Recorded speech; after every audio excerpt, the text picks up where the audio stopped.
How does a multi-millionaire superstar, hand-picked to play with the greatest legends in history, trade his designer suits for a numbered prison uniform? On April 29, 2015, the official Fulton County court records delivered a verdict that shocked the nation. Javaris Crittenton was sentenced to 23 years behind bars. It was the brutal end to a high-stakes investigation that left the world asking, why? Why did a man who secured a multi-million-dollar contract as the 19th overall pick in June 2007 gamble his freedom for the secrets of the street? According to the investigative files, this wasn't an accident. It was a slow, calculated burn, fueled by an ego that no amount of fame could satisfy. What was the league hiding? To find the truth, we must look back at the autumn of 2004, when his school records masterfully concealed a nature so volatile it was only a matter of time before his world exploded. Before the scandals and the shocking headlines, Javaris Crittenton was the pride of Atlanta. Walking the halls of his prestigious Christian academy, he was the picture-perfect student-athlete. He shared the court with future superstar Dwight Howard, creating a duo that absolutely terrified their opponents. To the outside world, Javaris was untouchable, a brilliant kid destined for greatness.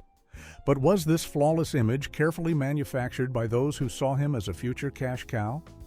Based on archived reports from local sports newspapers during the 2005 to 2006 season, he boasted an incredible average of 29 points per game. That is a staggering number for a high school player, but does athletic dominance automatically equate to a mature mindset? The pressure was immense, and the local press treated him like royalty, potentially inflating an ego that would later prove disastrous. In interviews, his former high school teachers testified that by the spring of 2006, Javaris maintained an impressive grade point average of 3.5. He was a scholar. However, reporters noted at the time that behind this academic perfection, there was an underlying tension, a young man desperately trying to balance the expectations of his community with his own internal struggles. If he was so smart, why did he lack the street smarts to avoid the traps that lay ahead? The cracks in his perfect facade were virtually invisible to the cheering fans, but they were there, quietly expanding under the weight of national attention. Everyone believed in this brilliant young man, utterly convinced he was on the path to becoming a legendary figure in the sport. That is, until August 2006, when he signed a piece of paper that opened the door to a world of unimaginable temptations. The transition to the collegiate level at Georgia Tech was supposed to be the final polishing phase for Javaris Crittenton. He stayed in his hometown, surrounded by adoring fans and a supportive community. On the surface, it looked like a match made in heaven, but behind closed locker room doors, a different story was unfolding. The rigid structure of college basketball clashed violently with his growing sense of entitlement. He was no longer the undisputed king of the court. He had to answer to strict coaches and run complex tactical plays. According to the official statistics of the Collegiate League in February 2007, Javaris exploded for a record 29 points in a crucial, highly anticipated matchup. It was a breathtaking performance, but did this sudden surge of national television exposure give him a false sense of invincibility? In the scouting reports from that era, it was heavily documented that while his physical talent was undeniable, his willingness to take direction was questionable at best. He started associating with a flashy crowd, individuals drawn to his rising star power rather than his character. The whispers of his difficult attitude began to circulate among the elite scouts. Then came the defining moment of his young life. Based on transcripts from his own press conference in April 2007, Javaris announced his decision to forfeit his 3 remaining years of academic eligibility to turn professional. It was a massive gamble. Why rush into the ruthless environment of the professional leagues when he still had so much to learn about life and discipline? This hasty move immediately secured him a guaranteed contract worth over $2 million. But that massive sum of money would quickly become the first stepping stone to his absolute ruin. The bright lights of Los Angeles welcomed Javaris Crittenton with open arms. Leaving the familiar, tightly knit streets of Atlanta, he was suddenly thrust into the absolute epicenter of sports glamour. The transition was staggering to witness. He was no longer just a college kid with potential. He was a wealthy professional athlete in a city notoriously known for chewing up and spitting out young, impressionable talent. According to the open financial records of the league, on June 28, 2007, Javaris signed his first guaranteed contract, securing $1.22 million a year. That is a life-altering amount of money for a 19-year-old boy. But what happens when you hand that kind of cash to someone without the maturity or guidance to handle it? Did those millions buy him lasting success on the court, or did they simply fund a growing entourage of hangers-on who only cared about access to his VIP lifestyle? In the reports from analytical portals, it was noted that by November 2007, Javaris had participated in 22 games at the start of the season. He was getting a taste of the big stage, but the Hollywood lifestyle was already sinking its claws deep into him. He began purchasing luxury vehicles and flashy jewelry, trying desperately to look the part of a megastar before he had even proven himself as a reliable player. Yet, looking at the investigative timeline, one has to ask, was he focusing on perfecting his jump shot, or was he far more concerned with his status in the exclusive sections of local nightclubs? The intoxicating illusion of fame was blinding him to the grueling hard work required to survive in the professional ranks. His life seemed like an absolute fairy tale, a golden dream playing out beautifully under the California sun. That is, until February 2008, when inside the general manager's office, a single name was spoken that completely shattered his Hollywood fantasy. Sharing a locker room with legendary, fiercely demanding veterans is a true test of character for any rookie entering the league.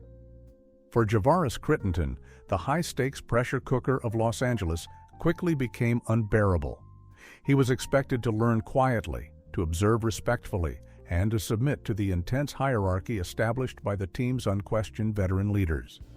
But Javaris, accustomed to being the undisputed star of the show back in Georgia, bristled under the constant, unforgiving scrutiny. According to the statistical protocols of the club, by January 2008, his playing time had plummeted to under 8 minutes per match. He was riding the bench, helplessly watching his grand dreams slip away. But why did a player with such explosive, undeniable talent suddenly find himself entirely out of the rotation? Was it a simple lack of tactical skill, or a fundamental refusal to accept strict discipline? This staggering drop in minutes was a massive blow to his incredibly fragile ego. Instead of working harder in the gym to prove his worth, he started looking for validation elsewhere. In the accounts provided by biographers and investigative journalists, it was heavily documented that during the winter of 2007 to 2008, there were the first alarming mentions of Javaris making contact with individuals from the notoriously rough neighborhoods of Los Angeles. If he could not command respect on the polished hardwood, was he seeking it on the dangerous, unpredictable streets? This was the pivotal moment where the athlete began to subtly morph into someone his old friends would not recognize. He traded the relentless pursuit of championship rings for the cheap illusion of street credibility. But the ultimate insult to his immense pride was still to come. The real devastating blow occurred during a blockbuster deal on February 1st, when the executives valued him not as a rising star, but merely as a cheap throwaway asset in someone else's massive trade. The shock of being abruptly discarded by the most glamorous franchise in sports is something few young athletes ever fully recover from. For Javaris Crittenton, it was a deeply public humiliation. Based on the official press release of the league, on February 1st, 2008, A massive trade was executed that included 2 active players and 2 future draft picks, bringing a towering superstar to California. Javaris was just a minor, insignificant footnote in this colossal transaction, abruptly shipped off to the Memphis Grizzlies. The contrast could not have been more striking or painful. He went from the flashing paparazzi cameras of Hollywood to a struggling provincial team where the national spotlight was practically non-existent. Did this sudden, unceremonious demotion break his spirit, or did it fuel a dark, bubbling resentment against the entire basketball establishment? The drastic change in scenery did absolutely nothing to fix his deep internal struggles.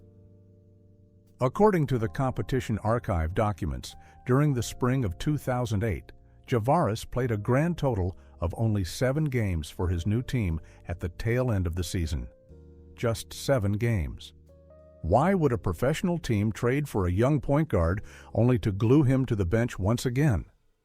The answer, as noted in the quiet whispers of the coaching staff, lay in his rapidly deteriorating attitude and a complete loss of motivation to practice. He was physically present in Memphis, but his mind was trapped in a destructive cycle of anger and wounded pride.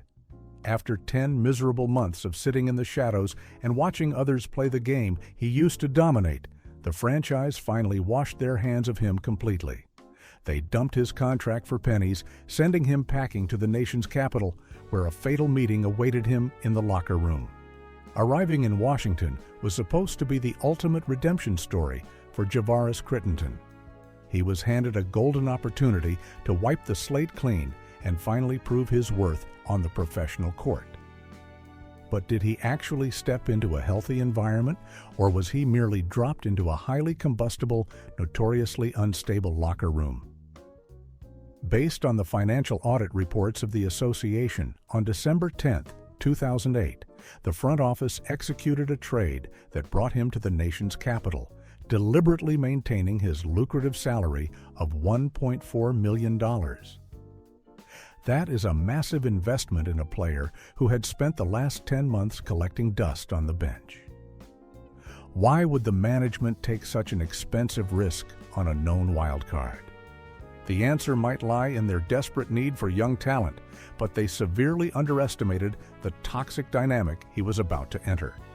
He needed strong veteran leadership, but instead, he found a group of players who operated by their own reckless rules. In the comprehensive summaries provided by sports analysts, it was heavily documented that during the 2008 to 2009 season, Javaris managed to participate in 56 games with absolutely minimal efficiency. 56 opportunities to shine, yet he remained virtually invisible on the scoreboard. Was he still struggling with the complex playbook, or was his mind entirely consumed by establishing a tough guy persona behind closed doors? He began adopting an aggressive, unapproachable demeanor, mistaking fear for genuine respect. The once smiling prodigy from Atlanta had hardened into a deeply frustrated, deeply defensive young man.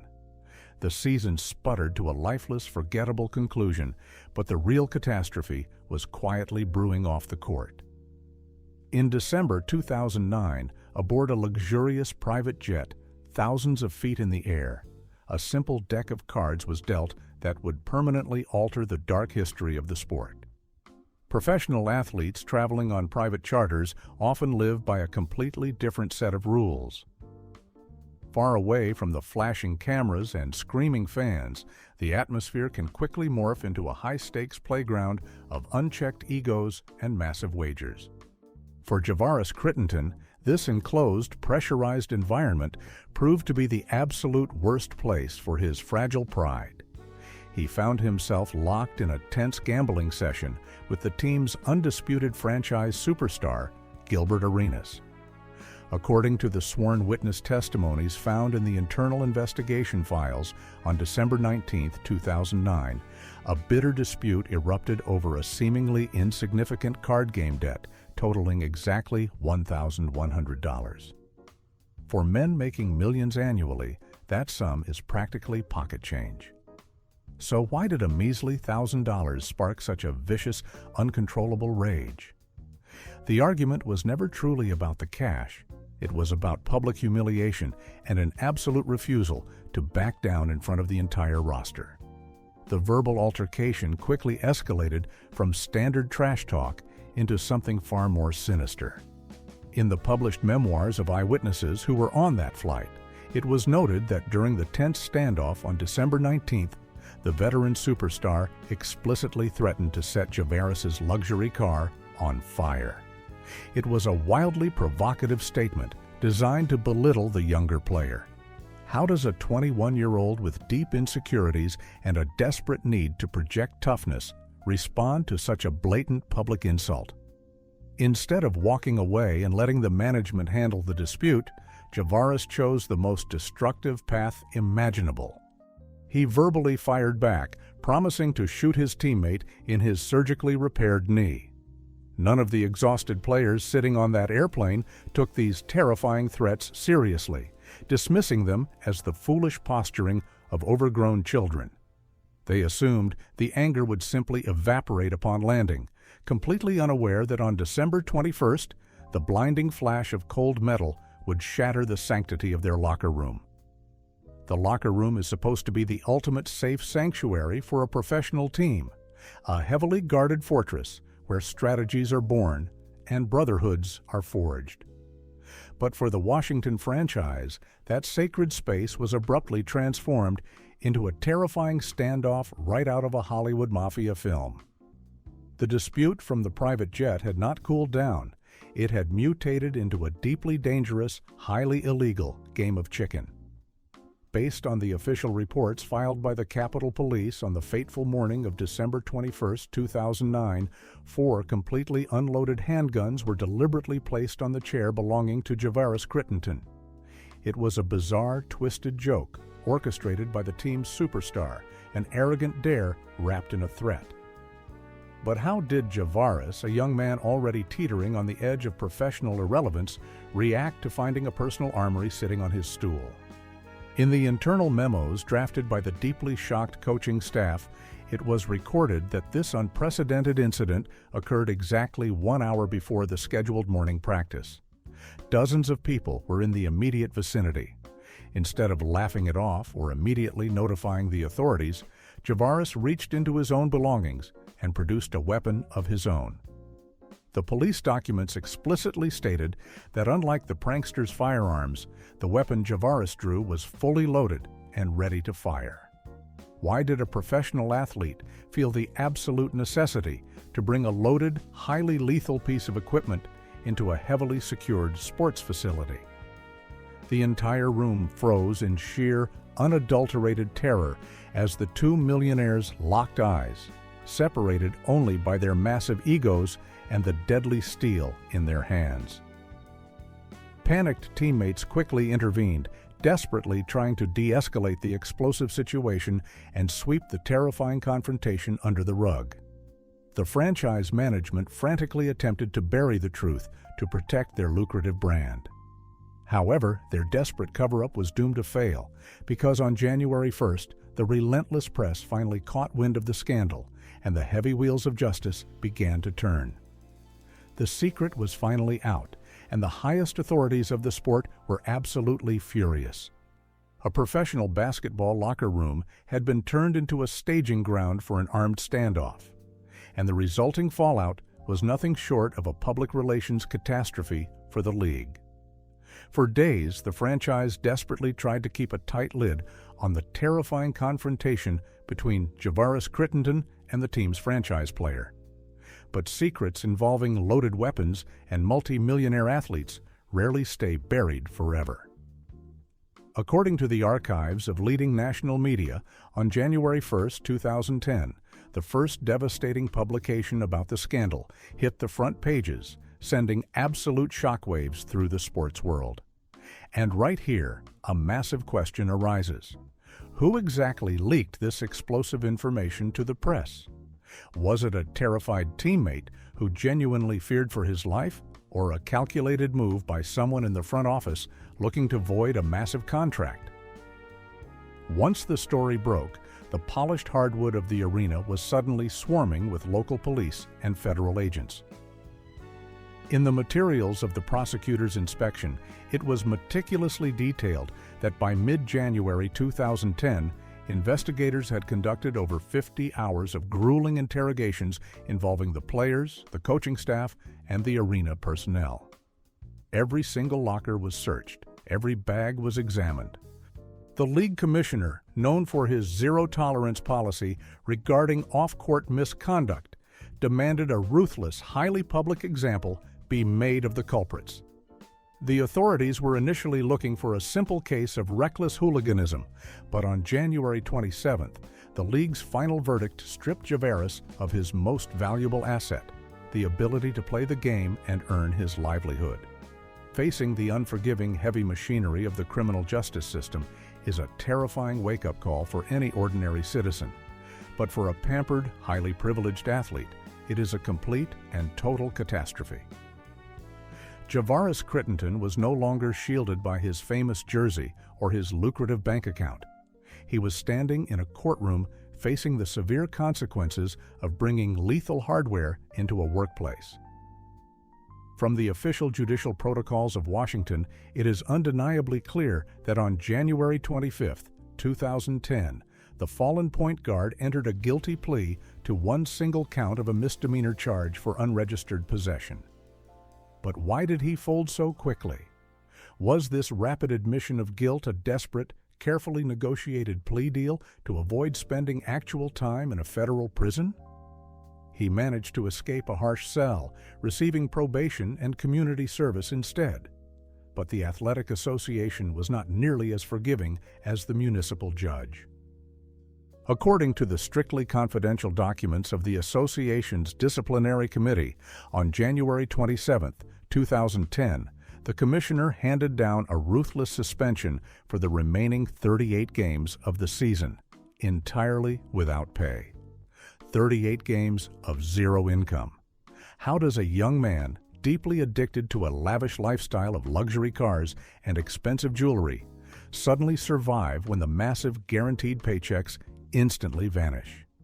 Furthermore, this suspension acted as an unspoken permanent blacklist. Not a single front office in the country wanted to risk their reputation by signing a player known for pointing a loaded barrel at a teammate. Left entirely without a contract, financially bleeding, and permanently branded with a criminal record, in the autumn of 2010, he made a desperate leap to the opposite side of the world.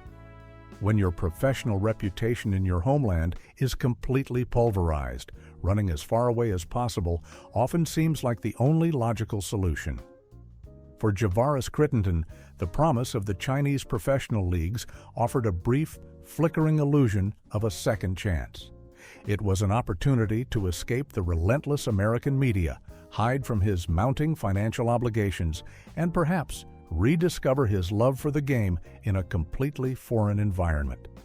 Diving into the archives of the Asian sports press, it is reported that in December 2010, Javaris signed a brief, highly unusual contract with the Zhejiang Guangxia Lions for a mere 5 matches. Just 5 games on the other side of the planet. Was he truly looking for a dedicated, long-term fresh start, or was this simply a frantic, humiliating attempt to grab any available cash to maintain his crumbling Hollywood facade? The culture shock was immense. There were no luxurious private charters, no adoring celebrity fans sitting courtside, and the stark reality of his spectacular fall from grace was impossible to ignore. The demons he tried to leave behind in Los Angeles and Washington had packed their bags and followed him across the ocean. He was physically breaking down, and mentally, he was completely checked out. According to official migration records, by early 2011, he had already booked a flight back to the United States after just a few weeks of mediocre, uninspired performances overseas. What terrified him more, the brutal, lonely isolation of a foreign country, or the crushing realization that he could no longer dominate even against significantly lesser competition? Asia brought him absolutely no peace, and upon returning to the American minor leagues in the spring of 2011, he made a catastrophic choice that permanently bound him to the dangerous criminal underworld. The illusion of a triumphant return to the professional hardwood was completely shattered by early 2011. Javaris Crittenton was no longer a highly sought-after superstar. He was a desperate man playing for pennies in the harsh, unforgiving environments of the minor leagues. According to the official statistics of the Development League, in early 2011, he participated in a mere 5 matches for a club in the freezing isolation of Dakota. Just 5 matches before the harsh reality of his faded skills became undeniably apparent. But why was a man who once guarded legends suddenly unable to hold a standard roster spot in the minor leagues? The chilling answer, as it turned out, lay far away from the bright lights of the basketball court. While he was attempting to salvage his athletic career during the day, his nights were increasingly consumed by a dark, incredibly dangerous double life. He began to associate heavily with a notorious Los Angeles street crew, seeking the twisted sense of loyalty and absolute protection that the corporate sports world had violently stripped away from him. Based on the financial documents presented later in court, between 2010 and 2011, there were numerous highly suspicious money transfers made directly from his personal accounts to known members of this dangerous syndicate. Was he simply buying expensive physical protection, or was he desperately trying to purchase the profound sense of brotherhood he so heavily craved? He firmly believed these new associates would shield him from the harsh realities of his crumbling world. However, this dangerous illusion of invincibility was brutally shattered on April 21, 2011, when a terrifying encounter with armed strangers completely changed his trajectory forever.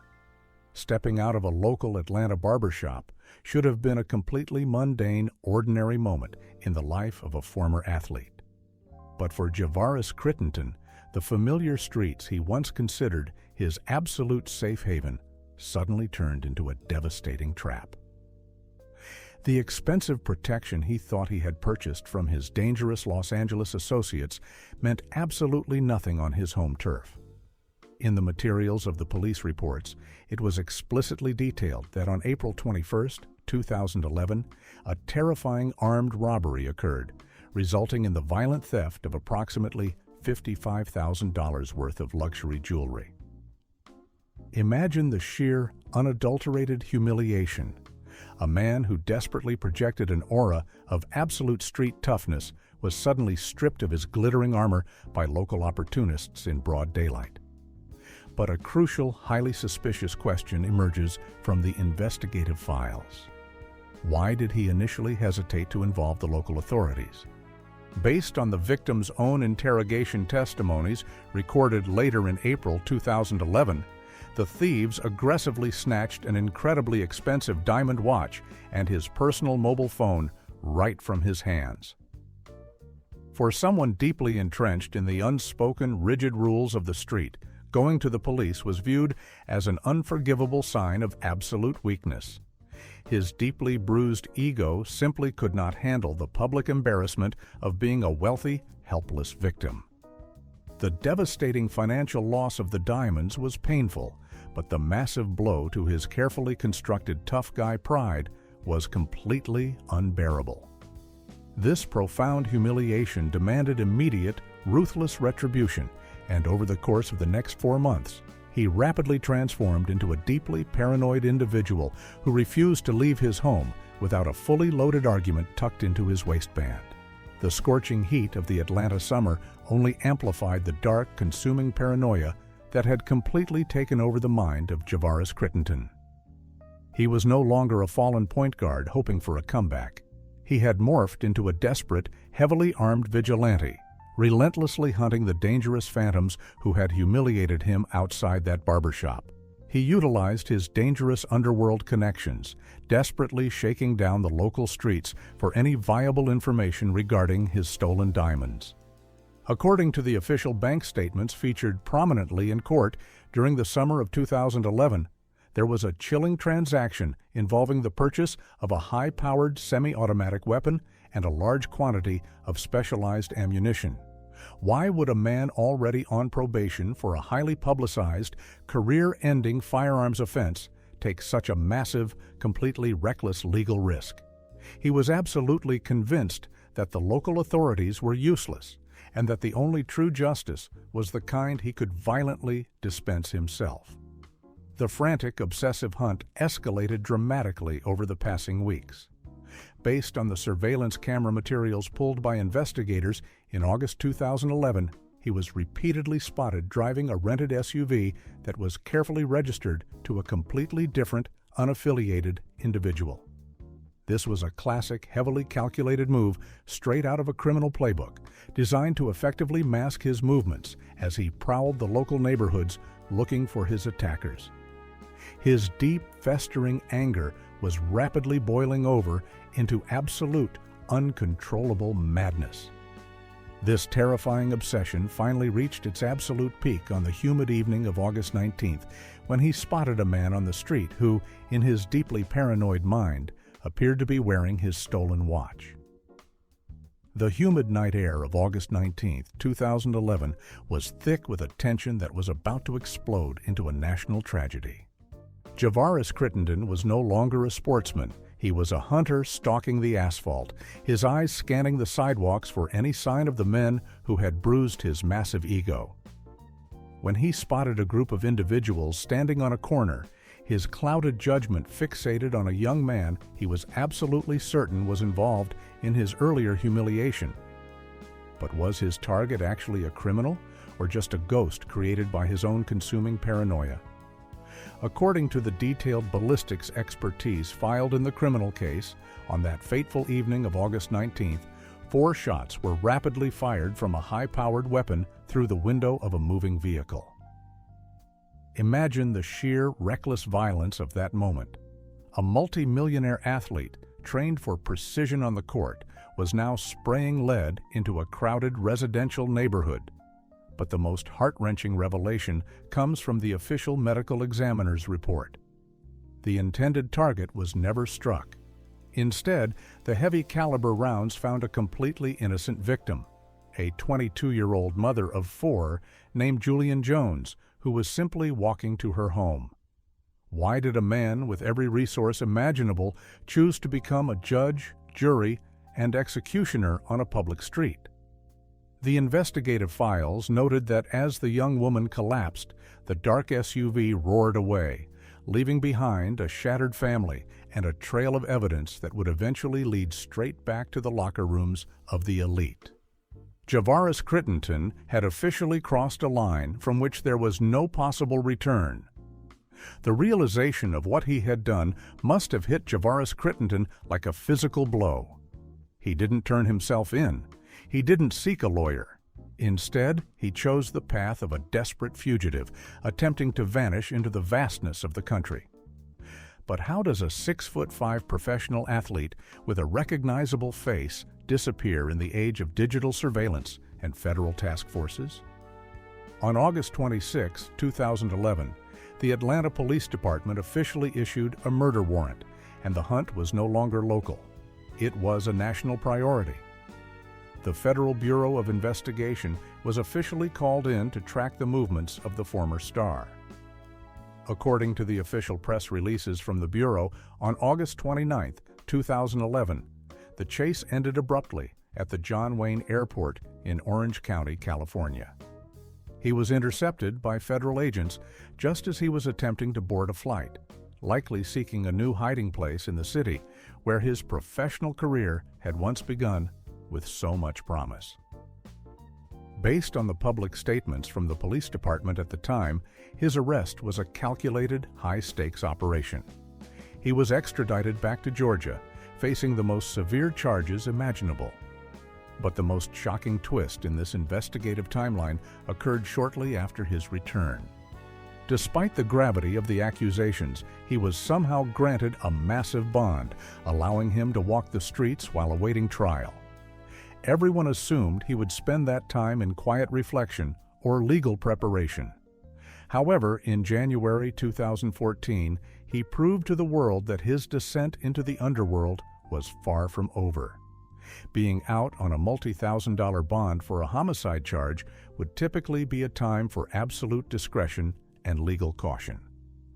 But for Javaris Crittenton, the pressure of mounting legal fees and the loss of his massive athletic salary created a desperate need for fast, untraceable cash. He had already abandoned the values of the sports world, and now he was looking to become a major player in a far more dangerous industry.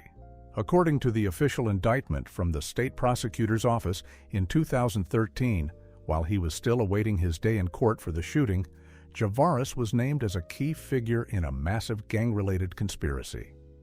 But the real hammer dropped on January 15, 2014. Based on the detailed reports from the Narcotics Division, the former first-round pick was arrested in a sting operation for his alleged involvement in the distribution of multi-kilogram quantities of illegal substances. He wasn't just a low-level associate, he was being accused of brokering deals worth hundreds of thousands of dollars. Why would a man already facing a potential life sentence double down on such high-risk criminal activity? The investigative files suggest he was attempting to leverage his old street connections to fund his high-priced defense team. It was a spectacular, self-destructive gamble that blew up in his face.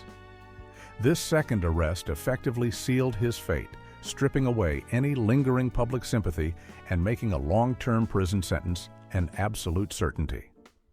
The Golden Boy of Atlanta had officially traded his basketball legacy for a seat at the table of a major criminal syndicate, and the clock was finally running out on his freedom. The legal walls were rapidly closing in on Javaris Crittenton as the spring of 2015 approached. The mountain of evidence was simply too high to climb, consisting of forensic ballistics, wiretapped conversations from his prohibited substance distribution ring, and the haunting testimony of those who witnessed that fatal night in Atlanta. He was facing the very real possibility of spending the rest of his natural life behind bars if he allowed a jury to decide his fate. In a calculated move to salvage whatever remained of his future, he chose to abandon his claims of innocence and face the music. According to the official court protocols detailing the negotiated settlement in April 2015, the prosecution agreed to a significant reclassification of the charges. The initial accusation of a deliberate, calculated taking of a life was downgraded to voluntary manslaughter and aggravated assault. But why would the state offer such a massive concession to a man who had repeatedly thumbed his nose at the law? The investigative files suggest that the family of the young victim sought a swift resolution to their agonizing pain rather than a prolonged, traumatizing trial. On April 29, 2015, the former basketball star stood before a packed courtroom, his physical stature dwarfed by the gravity of the moment. Based on the official transcript of the judicial proceedings, Javaris delivered an incredibly emotional 5-minute address to the court and the grieving family. He openly wept as he apologized for the senseless tragedy his reckless actions had caused. He spoke of his deep remorse and the crushing weight of his terrible decisions. Was this a genuine display of a broken man seeking redemption, or a final, desperate performance designed to earn a shred of leniency from the bench? The judge listened intently to the sobbing former athlete, but the numbers that were about to be read aloud would send a chilling shock through every person in attendance. The silence in the courtroom was absolute as the judge prepared to deliver the final word on the rise and fall of Javaris Crittenton. The bright lights of the Staples Center were now a lifetime away, replaced by the sterile fluorescent glow of a house of correction. Based on the official judicial decisions released on April 29, 2015, the final sentence was staggering in its scope. Javaris was condemned to serve 23 years in a state penitentiary, followed by an additional 17 years of strict supervised probation. That is a combined total of 40 years under the thumb of the justice system. For a man who was only 27 years old at the time of his sentencing, this was effectively the end of his world as he knew it. Why did the court choose such a massive number? The investigative records indicate that his repeated criminal activity while out on bail for the shooting played a massive role in the severity of the punishment. He hadn't just made one mistake, he had chosen a lifestyle of systemic lawlessness. Since 2015, his name has been recorded in the official inmate registry of a high-security correctional facility, far removed from the adoring fans and the multi-million-dollar contracts. He went from guarding the greatest players in history to being guarded by armed men in towers. The lockers he once filled with expensive designer clothes are now replaced by a small steel bin for his prison-issued belongings. This tragic saga serves as a haunting investigation into how a lack of discipline and a desperate need for street validation can absolutely destroy the most promising of lives. As we look back at the incredible talent that was once Javaris Crittenton, we have to ask ourselves a difficult question.